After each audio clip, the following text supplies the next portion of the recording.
اعوذ باللہ من الشیطان الرجیم بسم اللہ الرحمن الرحیم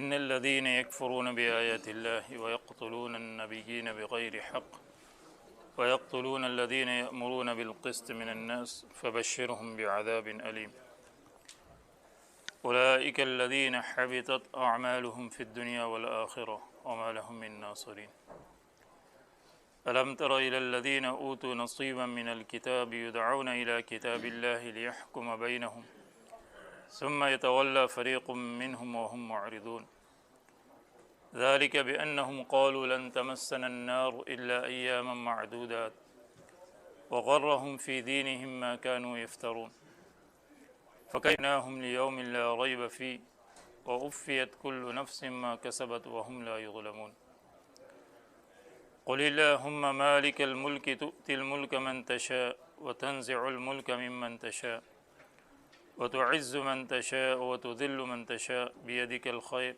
إنك على كل شيء قدير تولج الليل في النهار وتولج النهار في الليل وتخرج الحي من الميت وتخرج الميت من الحي وترزق من تشاء بغير حساب لا يتخذ المؤمنون الكافرين أولياء من دون المؤمنين ومن يفعل ذلك فليس من الله في شيء إلا أن تتقوا منهم تقاه ويحذركم الله نفسه وإلى الله المصير قل إن تخفوا ما في صدوركم أو تبدوه يعلمه الله ويعلم ما في السماوات وما في الأرض والله على كل شيء قدير يوم تجد كل نفس ما عملت من خير محضرا وما عملت من سوء تود لو أن بينها وبينه أمدا بعيدا ويحذركم الله نفسه والله رؤوف بالعباد۔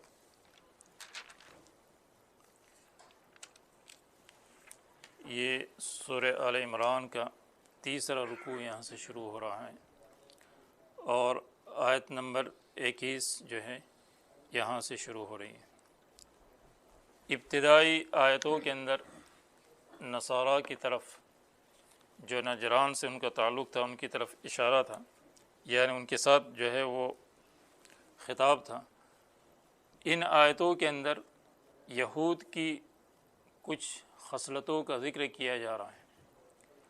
چونکہ اہل کتاب میں جس طریقے سے نصارہ ہے ایسے ہی یہود ہیں، تو یہود کے اندر جو بری خصلتیں تھیں وہ کیا ہیں؟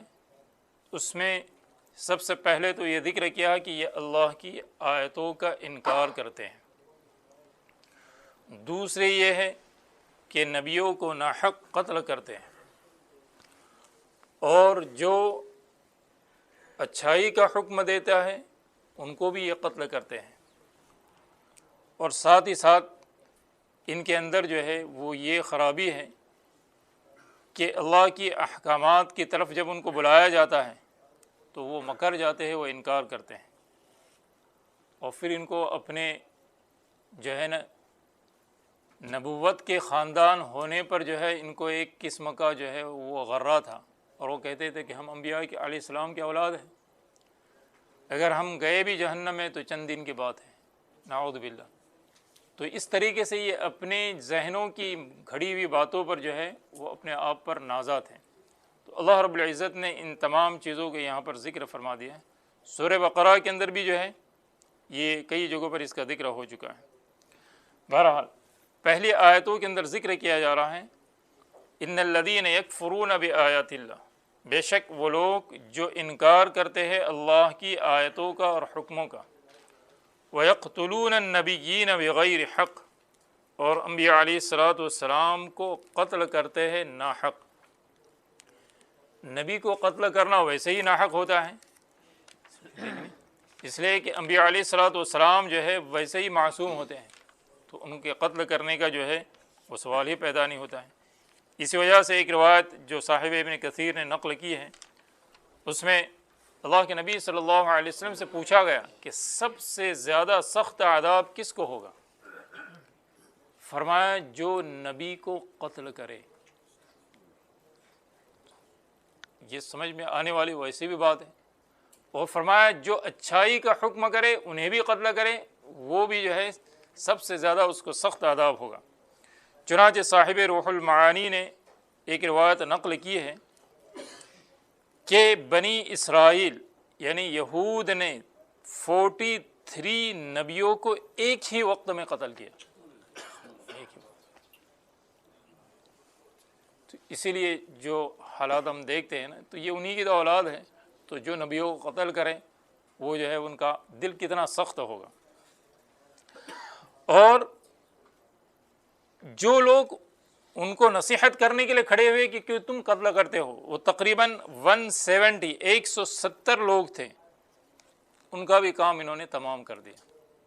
تو جس کا ذکر جو ہے یہاں پر کیا جا رہا ہے کہ ان الذین یکفرون بآیات اللہ ویقتلون النبیین بغیر حق، نبیوں کو جو قتل کرتے ہیں ناحق، اور نبی کا قتل ویسے ہی ناحق ہوتا ہے، ویقتلون الذین یأمرون بالقسط، اور قتل کرتے ہیں ان لوگوں کو جو انصاف کا حکم دیتے ہیں، اچھائی کا حکم دیتے ہیں، چنانچہ ان کو بھی انہوں نے قتل کیا۔ تو دنیا میں تو یہ ہو گیا کہ انہوں نے قتل کیا، لیکن ان کا انجام کیا ہوگا؟ فَبَشِّرْهُم بِعَذَابٍ أَلِيمٍ، ان کو خوشخبری دو دردناک عذاب کی۔ حالانکہ عذاب کی خوشخبری نہیں ہوتی، یہ ایک انداز ہوتا ہے کلام کا جو بلیغ انداز جس کو کہا جاتا ہے، وہ قرآن کریم کا اس کو ذکر کیا۔ اب ایسے لوگوں کا حال اور انجام کیا ہے؟ اولئک الذین حبطت اعمالهم فی الدنیا والآخرہ، یہ وہ لوگ ہیں جن کے اعمال ضائع ہو گئے دنیا میں بھی اور آخرت کے اندر، وما لهم من ناصرین، اور ان کا کوئی مددگار نہیں ہوگا۔ آخرت کے اندر تو کوئی سوال ہی نہیں پیدا ہوتا ہے، وہاں کوئی کسی کا جو ہے مددگار ہوگا ہی نہیں۔ الم تر الی الذین اوتوا نصیبا من الکتاب، یہ یہود سے متعلق اور آگے جو ہے ذکر کیا جا رہا ہے۔ کیا آپ نے نہیں دیکھا ان لوگوں کو جن کو کتاب کا ایک حصہ دیا گیا؟ جیسے تورات ہے، تو تورات تو پوری دی گئی تھی، لیکن انہوں نے اس کے اندر تحریف اور چینجنگ کر رکھی تھی، اور کچھ چیزیں باقی تھی، اور ان باقی چیزوں میں ان چیزوں کو وہ جانتے بھی تھے کہ یہ ٹھیک ہے، لیکن اس کے باوجود جب آپ صلی اللہ علیہ وسلم ان کو ان احکامات کی طرف بلاتے تو انکار کر دیتے۔ چنانچہ تورات کے اندر بھی یہ حکم ہے کہ زانی کو سنگسار کیا جائے، تو انہوں نے کیا کیا؟ اس کی جگہ پر جو ہے وہ دوسرا طریقہ نکالا، اور یہ کرتے تھے کہ جو بدکار ہوتا تھا اس کے چہرے کو جو سیاہ کرتے تھے، اور پھر جو ہے وہ سواری پر نکال کو جو گھما کے لاتے تھے، سمجھتے کہ یہ ہو گئی سزا۔ چنانچہ جب ان سے پوچھا گیا کہ کہاں یہ حکم، تو یہ اس طریقے سے ہاتھ رکھ دیتے تھے، تو وہ حصہ چھپ جاتا تھا اور آگے پیچھے کو جو ہے وہ کہتے کہ دیکھو۔ تو اس طریقے سے جو ہے وہ احکامات سے اعراض کرتے تھے۔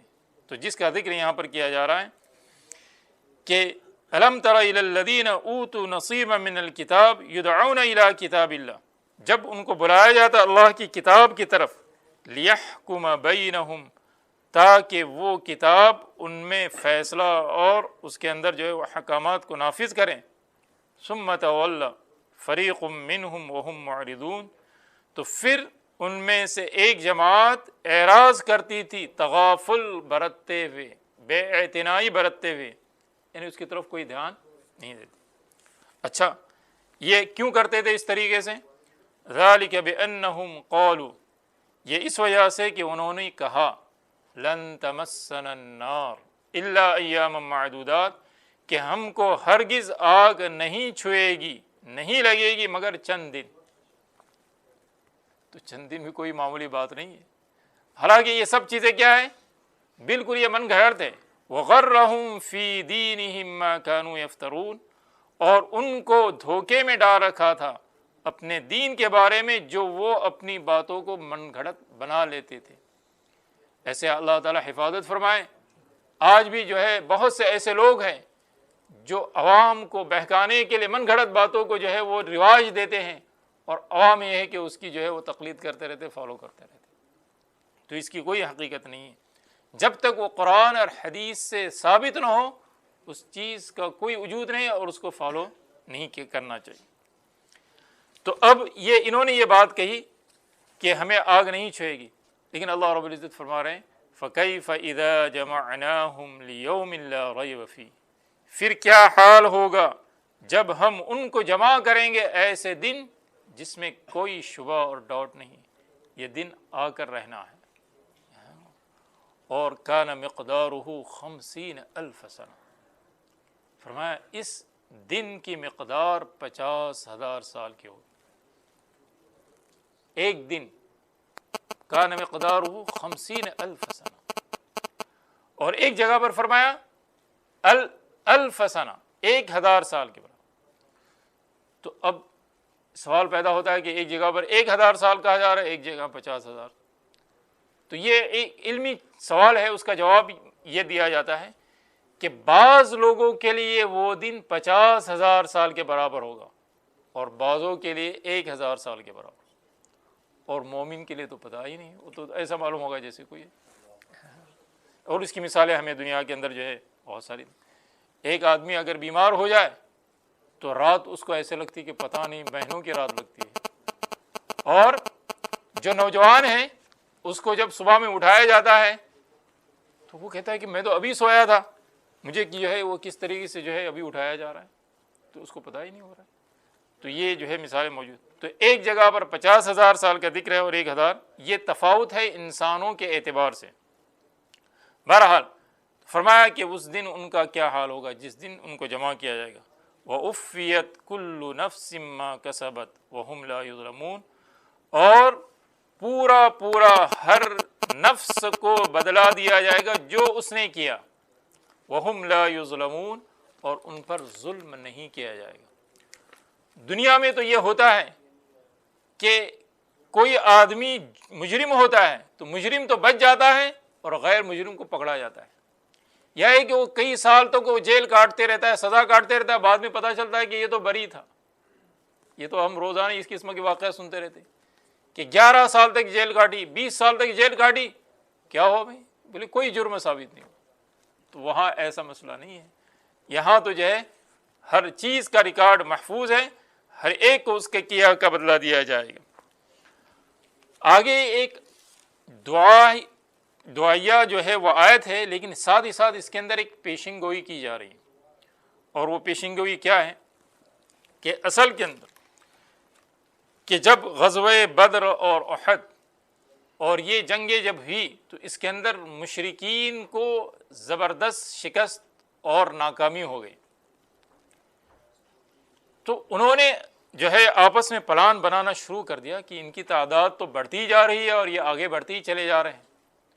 تو اب ایک غزوہ ہے جس کو غزوہ احزاب کہا جاتا ہے، اور اس کا دوسرا نام ہے جنگ خندق، کیونکہ اس جنگ کے اندر ایک لمبی خندق کھودی گئی تھی۔ چنانچہ جو حضرات مدینہ منورہ تشریف لے جاتے ہیں تو کچھ سال تک تو وہ مسجد فتح بھی باقی تھی جہاں پر جو ہے خندق کھودی گئی تھی، اس کے پیچھے اب تو جو ہے کسی وجہ سے جو ہے وہاں انہوں نے جو ہے وہ چھوٹی چھوٹی مسجدوں کو جو ہے وہ شہید کر کے اس جگہ پر جو ہے وہ ایک مسجد بنا دی، شاید ایک مسجد کوئی چھوڑ دی ہے، باقی تمام مسجدوں کو شہید کیا۔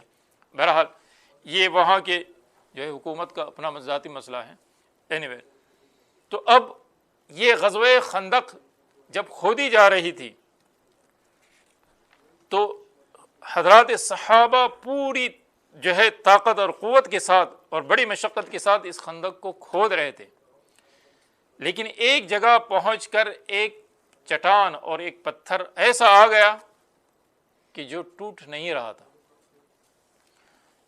تو لوگ حضرت سلمان فارسی کے پاس آئے اور کہا کہ چونکہ یہ مشورہ تو حضرت سلمان فارسی نے ہی دیا تھا خندق کھودنے کا، تو کہا کہ آپ تشریف لے جائیے اور آپ صلی اللہ علیہ وسلم سے بتا دیجیے۔ چنانچہ وہ حاضر ہوئے کہ یہ مسئلہ پیش آیا ہے، تو آپ صلی اللہ علیہ وسلم اسی وقت تشریف لائے اور آپ کے ہاتھ میں ایک کدال جو لوہے کی ہوتی ہے جس سے پتھر توڑا جاتا ہے، اور آہنی خود یعنی وہ ٹوپی جو لوہے کی ہوتی ہے وہ آپ کے دست مبارک میں تھی، تو آپ نے اس پتھر اور چٹان پر ایک ضرب لگائی تو وہ چٹان جو ہے وہ ٹوٹ گئی اور اس میں آگ کا شعلہ نکلا جس میں روشنی پھیلی۔ تو آپ صلی اللہ علیہ وسلم نے فرمایا مجھے اس روشنی کے اندر حیرہ ملک فارس کے محلات اور عمارات دکھلائی گئی. پھر دوسری ضرب لگائی تو پھر ایک شعلہ برآمد ہوا اور اس روشنی میں رومیوں کے سرخ سرخ محلات اور عمارات دکھلائی گئی. پھر تیسری ضرب لگائی تو روشنی پھیلی. فرمایا مجھے اس میں صنعاء یمن کے عظیم محلات دکھلائے گئے. اللہ تعالیٰ یمن میں بھی امن پیدا فرما دے، جو ہے ہر جگہ پر افراتفری ہے، اللہ تعالیٰ حفاظت فرمائے. اور پھر فرمایا میں تمہیں خوشخبری دیتا ہوں کہ جبرائیل علیہ السلام نے مجھے خبر دی ہے میری امت ان تمام ممالک پر، ان ملکوں پر غالب آئے گی اور فتح کر لے گی. اب منافقین مذاق اڑانے لگی کہ یہ تو ابھی خندق کھود رہے ہیں، ان کے کھانے کا مسئلہ ہے اور یہ ملکوں کی جو ہے فتح ہونے کی باتیں کر رہے ہیں کہ بڑے بڑے ملک فتح ہو گئے. تو اس میں پیشن گوئی کی جا رہی تھی. فرمایا کہ یہ اللہ تعالیٰ کے لیے کوئی مشکل نہیں، اس لیے کہ سلطنت کا اور حکومتوں کا مالک کون؟ اللہ ہے. جس کو چاہے سلطنت دے دے اور جس سے چاہے سلطنت چھین لے. چنانچہ ایک وقت آیا کہ حضرات صحابہ جو ہے وہ ملکوں کو فتح کرتے گئے. عراق، شام اور یہ تمام جو ہے ممالک پر جو ہے اسلام کا جو ہے وہ جھنڈا لہرا رہا تھا. اور جو منافقین مذاق کر رہے تھے وہ حقیقت جو ہے وہ سامنے آ کر رہی. تو اس آیت شریفہ کے اندر جو ہے اسی بات کی جو ہے اس کو بتلایا جا رہا ہے. قل اللہم مالک الملک، آپ کہہ دیجئے اے اللہ جو سلطنت کا مالک ہے، تؤتی الملک من تشاء، تو سلطنت دیتا ہے جس کو چاہتا ہے اور سلطنت چھین لیتا ہے جس سے چاہتا ہے. تو اللہ تعالیٰ کے لیے کوئی، تو جو بے سر و سامانی کی حالت میں تھے بدر میں اللہ تعالیٰ نے جو ہے ان کو کامیابی عطا فرمائی. وتعز من تشاء وتذل من تشاء، اور تو جس کو چاہے عزت دے اور جس کو چاہے ذلیل کر دے. بیدک الخیر، بھلائی اور خیر سب کس کے ہاتھ میں ہے؟ اللہ کے ہاتھ میں. اب بتاؤ ایک آدمی، ایک سلطنت، ایک جو ہے ایک کی حکومت چلی گئی تو اس کے لیے تو جو ہے وہ ذلت کی چیز تھی، لیکن جس کو مل گئی اس کے لیے تو اس کے اندر خیر کی بات تھی. ہمارے استاد تھے مولانا ذوالفقار صاحب رحمۃ اللہ علیہ، اللہ تعالیٰ ان کے درجات بلند فرمائے. فرمایا ایک آدمی نے جو ہے وہ کسی عمارت کے اندر جو ہے وہ کیا کر دی، نقب زنی کی، تو اس نقب کی وجہ سے دیوار میں جو ہے وہ سوراخ ہو گیا. اب وہ اندر بھی آ گیا، اندر سے جو ہے وہ زیورات بھی لے کے چلا گیا. اب ایک آدمی کا نقصان ہو رہا ہے لیکن کتنا کو فائدہ ہو رہا ہے. اب اینٹ والوں کو اینٹ جب بک رہی ہے، سیمنٹ والوں کو سیمنٹ بک رہا ہے، اور پھر پتہ نہیں کتنے جو ہے وہ مزدور اس میں لگ رہے ہیں. تو ایک کا نقصان ہو گیا اور کتنوں کا فائدہ ہو گیا. تو ایسے ہی حکومتوں کے چھیننے میں اور حکومتوں کے جو ہے وہ جانے کے اندر ظاہر میں تو ہم کو ایسا لگ رہا ہے کہ ان کا نقصان ہوا، لیکن کسی قوم کی مصیبت دوسروں کے لیے فائدہ مند ہوتی ہے. فرمایا بیدک الخیر، خیر تیرے ہی ہاتھ کے اندر ہے. حالانکہ شر اللہ تعالیٰ نے پیدا کیا اور اس میں بھی بہت ساری حکمتیں ہیں. جیسے سانپ کے منہ کے اندر زہر ہے تو اس کے اندر بھی حکمتیں ہیں، تو اللہ تعالیٰ ہی بہتر جانتا ہے. تو بیدک الخیر، خیر تیرے ہاتھ اور تیرے قبضے کے اندر ہے. انک علی کل شیء قدیر، بے شک تو ہر چیز پر قادر ہے. اب یہاں دنیا کے عروج اور زوال کو بتایا گیا، تو اس آیت میں گویا آنے والے جو عروج تھے مسلمانوں کی اس کی طرف جو ہے وہ پیشن گوئی کی گئی تھی. حضرت مولانا سید ابو الحسن صاحب ندوی رحمۃ اللہ علیہ، انہوں نے ایک کتاب لکھی ہے اور یہ اپنے بالکل جوانی کے زمانے میں لکھی تھی کہ ماذا خسر العالم بانحطاط المسلمین. ماذا خسر، یہ پہلے عربی میں انہوں نے لکھی اور پھر اس کا اردو میں ترجمہ ہو گیا کہ مسلمانوں کے عروج اور مسلمانوں کے زوال سے دنیا کے اوپر کیا اثرات ہوئے. اور یہ کتاب عرب ممالک کے اندر جو ہے یونیورسٹی کے اندر داخل نصاب ہے. ماذا خسر العالم، یعنی وہ اسباب، وہ کون سی چیزیں ہیں جس کی وجہ سے مسلمانوں کے اندر انحطاط اور زوال شروع ہو گیا. وہ ان چیزوں کا اس کے اندر جو ہے وہ تاریخی طور پر جو ہے وہ جائزہ لیا گیا ہے۔ بہرحال تو یہ جو ہے اللہ تبارک و تعالیٰ نے مسلمانوں کو عروج عطا فرمایا، لیکن ایک طرف اللہ کے نبی صلی اللہ علیہ وسلم نے یہ بھی پیشن گوئی فرمایا ایک وقت آئے گا، کیا فرمایا؟ جب دنیا کی قومیں مسلمانوں کو ختم کرنے کے لیے اس طریقے سے بلائے گی جس طریقے سے لوگ کھانے پر ایک دوسرے کو بلاتے ہیں۔ تو صحابہ نے فرمایا کہ ہماری تعداد کم ہوگی، ہماری طاقت کم ہوگی۔ فرمایا نہ تعداد کم ہوگی نہ طاقت کم ہوگی۔ پھر فرمایا کیا بات ہوگی؟ فرمایا حب، کہ تمہارے دلوں کے اندر وہن لگ جائے گا۔ فرمایا مل وہن، صحابہ نے پوچھا وہن کیا ہے؟ فرمایا حب الدنیا و کراہیت الموت، دنیا کی محبت اور موت سے گھبرا جائے گی، پھر اس کے بعد یہی حال ہوگا۔ تو چنانچہ جو ہے یہ پیشن گوئی ہم دیکھ رہے ہیں۔ تو حضرات صحابہ جو ہے وہ دنیا سے محبت کرنے والے نہیں تھے اور موت سے گھبرانے والے نہیں تھے، اسی وجہ سے جو ہے جہاں جاتے تھے وہ کامیابی جو ہے ان کے قدم چوم لیتے تھے۔ بہرحال یہ تو سلطنتوں کا عروج اور زوال یہ چلتے رہتا ہے، اور ہم آئے دن روزانہ دیکھتے رہتے ہیں کہ یہ چیزیں ہو رہی ہیں۔ تولج اللیل فی النہار وتولج النہار فی اللیل۔ اب اللہ رب العزت اس جو ہے زمین اور آسمان کے اندر روحانی اور اسی اعتبار سے جو ہے وہ جو ہے ان کی مثالیں جو ہے وہ موجود ہیں۔ چنانچہ سب سے زیادہ طاقتور چیز جو ہے آسمان کے اندر وہ کیا ہے؟ سورج اور چاند ہے۔ تو اس سورج اور چاند کی وجہ سے جو ہے وہ لیل و نہار، رات اور دن گھٹنا اور بڑھنا شروع ہوتے ہیں۔ اب بتاؤ، یہ ملک سب سے زیادہ، یا یورپ کو کہو، امریکہ کو، جو کہتے ہیں ہم ترقی یافتہ ملک ہیں اور ہم جو ہے بہت ایڈوانس ہے، ہمارے پاس فلاں جو ہے ٹیکنالوجی ہے۔ ٹھیک ہے، آپ کے پاس کتنی ٹیکنالوجی ہے؟ چلو ابھی روزے 20 گھنٹے کے ہو رہے، ذرا 4 گھنٹے کا اس کے اندر ڈفرینٹ کر کے بتا دو کہ بھئی چلو کم سے کم جو ہے وہ تھوڑا سا تراویح کے بعد ہمیں کچھ ریلیکس مل جائے، پھر سحری کے لیے اٹھ سکے۔ تو 4 گھنٹے تو دور کی بات رہی، آدھ 1 گھنٹہ بھی نہیں کر سکتے۔ تو یہ کون کر رہا ہے؟ تولج اللیل فی النہار وتولج النہار فی اللیل، دن کو رات کو داخل کرتا ہے دن میں اور دن کو داخل کرتا ہے رات میں۔ کون کر رہا ہے؟ آدمی اس پر غور کریں تو یہ کون کر رہا ہے؟ اللہ رب العزت کی ذات ہے جو کر رہی ہے۔ اور اسی طریقے سے اپنی قدرت کا جو ہے وہ نمونہ ظاہر فرما رہے ہیں، وَتُخْرِجُ الْحَيَّ مِنَ الْمَيِّتِ وَتُخْرِجُ الْمَيِّتَ مِنَ الْحَيِّ، اور زندہ کو نکالتا ہے مردہ سے اور مردہ کو نکالتا ہے زندہ سے۔ تو تخرج الحی من المیت، زندہ کو نکالتا ہے مردہ سے،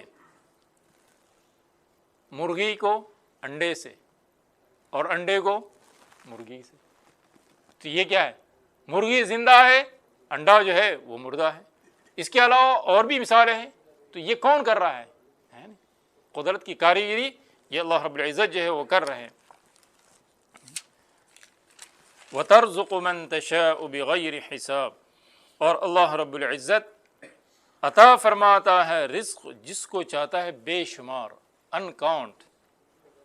بعض لوگ اتنے ملینر اور مالدار ہوتے وہ خود کہتے ہیں کہ ہمارا پیسہ کون سے اکاؤنٹ کے اندر کتنا ہے ہمیں خود کو پتہ نہیں۔ تو یہ کون دے رہا ہے؟ اللہ رب العزت عطا فرماتے ہیں۔ تو یہ روزی کا تعلق جو ہے وہ ڈگری سے نہیں ہے۔ ہمارے ایک بزرگ تھے، وہ کہتے تھے کتنے بی کام بے کام ہیں۔ بی کام بڑی بڑی ڈگریاں ہیں لیکن بے کام ہیں۔ اب یہاں لوگ کوئی مائنڈ نہ کرے، جو ماشاءاللہ اسکول کالج سیکھنے کے لیے آتے ہیں نا، وہ اپنے ملک کے اندر بڑے بڑے مالدار ہوتے ہیں، لیکن یہاں جو ہے نا وہ سب وے میں اور پتہ نہیں کہاں کا جو ہے نا وہ جاب کر رہے ہیں۔ تو کیا سب وے میں کام کرنے کے لیے آپ کو جو ہے پی ایچ ڈی کی ڈگری کی ضرورت تھی؟ نہیں، خیر وہ جو بھی ضرورت ہے اینی وے۔ تو کتنے بی کام بے کام ہیں اور کتنے انگوٹھے چھاپ جن کو سگنیچر کرنا بھی نہیں آتی، ان کے یہاں جو ہے بڑے بڑے آفیسر کام کر رہے ہیں۔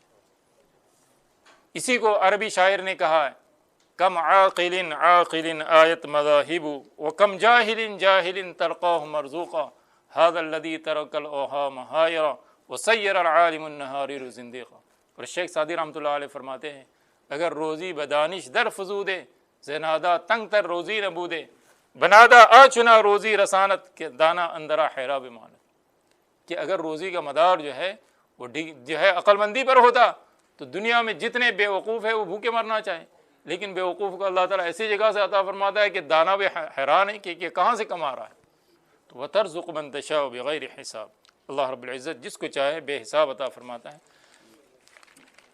آگے جو ہے مومنوں کو غیر مسلموں کے ساتھ کیسے تعلقات رکھنا چاہیے، اس کا ذکر کیا جا رہا ہے۔ اللہ رب العزت فرما رہے ہیں مومنوں سے، لا يتخذ المؤمنون الکافرین اولیاء من دون المؤمنین، مومنوں کو چاہیے کہ وہ کافرین کو اپنا دوست نہ بنائیں مسلمانوں کو اور مومنوں کو چھوڑ کر، اور جو شخص ایسا کرے فلیس من اللہ فی شیء، تو اس کو اللہ تعالیٰ سے کوئی تعلق نہیں، جو غیر مسلموں کو دلی دوست بنا رہا ہے۔ الا ان تتقوا منہم تقا، مگر اس حالت میں کہ اگر تم اس سے کوئی بچاؤ کرنا چاہو تو ٹیمپروری طور پر جو ہے آپ ان سے جو ہے وہ دوستی کریں، تاکہ وہ یہ نہیں سمجھے کہ یہ ہمارے جو ہے نا وہ دشمن ہے۔ تو یہ حکمت ہے۔ وَيُحَذِّرُكُمُ اللَّهُ نَفْسًا، اور اللہ تعالیٰ تم کو ڈراتا ہے اپنی عالی شان ذات سے، وَإِلَى اللَّهِ الْمَصِيرُ، اور اسی کی طرف تم کو لوٹ کر جانا ہے۔ اس مضمون کو ذرا جو ہے وہ اچھی طرح سمجھ لینا چاہیے، اور بہت سمپل ہے، اس لیے کہ اس آیت سے تو بظاہر یہ معلوم ہوتا ہے کہ غیر مسلموں سے جو ہے وہ دوستی نہ ہو، اس کا مطلب کوئی تعلق نہ ہو، بظاہر تو ایسا لگ رہا ہے۔ حالانکہ اللہ کے نبی صلی اللہ علیہ وسلم نے غیر مسلموں کے ساتھ اچھا سلوک بھی کیا ہے اور ان کے ساتھ اچھا سلوک کرنے کا حکم بھی دیا ہے، بلکہ قرآن کریم کی آیت سورہ ممتحنہ کی آیت شریفہ ہے جس میں اللہ رب العزت خود فرما رہے ہیں، لا ينهاكم الله عن الذين لم يقاتلوكم في الدين ولم يخرجوكم من دياركم ان تبروهم وتقسطوا اليهم، کہ اللہ تعالیٰ تم کو نہیں منع کرتا ان لوگوں سے، یعنی ان کافروں سے جنہوں نے تمہارے ساتھ قتال نہیں کیا، جو تم سے نہیں لڑے دین کے معاملے میں، اور تم کو تمہارے وطن سے نہیں نکالا۔ کس چیز سے نہیں روک رہا ہے؟ ان تبروہم، کہ تم ان کے ساتھ احسان کرو اور انصاف کا معاملہ کرو، مطلب ایک ان کے ساتھ تم اچھا سلوک کر سکتے ہو۔ تو یہاں تین چیزیں ہیں اصل میں، ایک ہے موالات، ایک ہے مدارات، اور ایک ہے مواسات۔ موالات کے معنی آتے ہیں دلی دوستی، اس کو کہتے ہیں موالات، اور آیت شریفہ میں جو منع کیا جا رہا ہے وہ دلی دوستی سے، کہ کوئی غیر مسلم ہمارا دلی دوست ہو ہی نہیں سکتا۔ اور جہاں تک مواسات کا تعلق ہے، مواسات کے معنی آتے ہیں کسی سے ہمدردی کرنا، خیر خواہی کرنا، اس کو نفع پہنچانا، تو یہ غیر مسلموں کے ساتھ ہمدردی کر سکتے ہیں، ان کے ساتھ جو ہے وہ اچھا معاملہ کر سکتے ہیں۔ لیکن جو حربی ہے، جو ہر وقت جو ہے ہمارے مقابلے میں بس لگا ہوا ہے، تو اس کے ساتھ جو ہے وہ ہمدردی نہیں ہے، باقی اس کے علاوہ تمام کے ساتھ مواسات کا معاملہ کیا جا سکتا ہے۔ اور تیسری چیز ہے مدارات۔ مدارات کس کو کہتے ہیں؟ کہ ظاہری طور پر ان سے خوش اخلاقی کے ساتھ پیش آنا، دوستانہ اس کے ساتھ برتاؤ کرنا، یہ تمام غیر مسلموں کے ساتھ جائز ہے۔ اگر وہ مہمان ہو تو ان کے ساتھ جو ہے ان کے ساتھ اچھا معاملہ کیا جا سکتا ہے، ان سے برتاؤ کیا جا سکتا ہے۔ تو یہاں پر جو ہے وہ یہ پہلی ایک چیز سے جو ہے منع کیا جا رہا ہے اور دوسری دو چیزوں سے منع نہیں کیا جا رہا ہے۔ اور پہلی چیز جس کے متعلق یہ فرمائے الا ان تتقوا منہم تقا، اگر تم کو یہ پتہ چل جائے کہ ہم اگر ان کے ساتھ دشمنی کو ظاہر کر دیں تو یہ ہمیں نقصان پہنچائیں گے، تو اس وقت آپ ظاہری طور پر بھی ان کے ساتھ دوستی کر سکتے ہو، یعنی دلی دوستی کا اظہار کر سکتے ہو، یہ جو ہے اس کی گنجائش ہے۔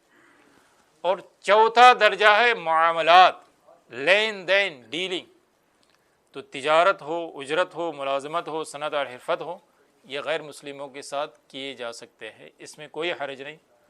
غیر مسلم ہمارے یہاں کام کر سکتا ہے، ہم غیر مسلم کے یہاں کام کر سکتے ہیں، تو اس میں کوئی حرج نہیں ہے۔ اس کو کہتے ہیں معاملات جو ہے۔ اور جہاں تک آپ صلی اللہ علیہ وسلم کا تعلق ہے، تو آپ صلی اللہ علیہ وسلم نے جو ہے فتح مکہ کے موقع پر کیا معاملہ کیا؟ کفار تو سہمے ہوئے تھے کہ آج تو ہم میں سے کوئی نہیں بچ سکتا ہے، لیکن فرمایا لا تثریب علیکم اليوم، آج تم پر کوئی جو ہے وہ الزام نہیں ہے، آج تم پر کوئی جو ہے ظلم نہیں کیا جائے گا، سب کو جو ہے وہ معاف کر دیا۔ اور اسی طریقے سے جو قیدی قید کے اندر آ جاتے تھے، سبحان اللہ، ایسا سلوک اور ایسا برتاؤ ان کے ساتھ کیا جاتا تھا کہ وہ چند دن کے اندر جو ہے وہ اسلام کے جو ہے وہ گرویدہ ہو جاتے تھے، کلمہ شہادت پڑھ لیتے۔ چنانچہ ایک صحابی ہیں جو مسجد نبوی کے اندر جب ان کو لایا گیا پکڑ کر، تو کہا کہ کیا خیال ہے تمہارا؟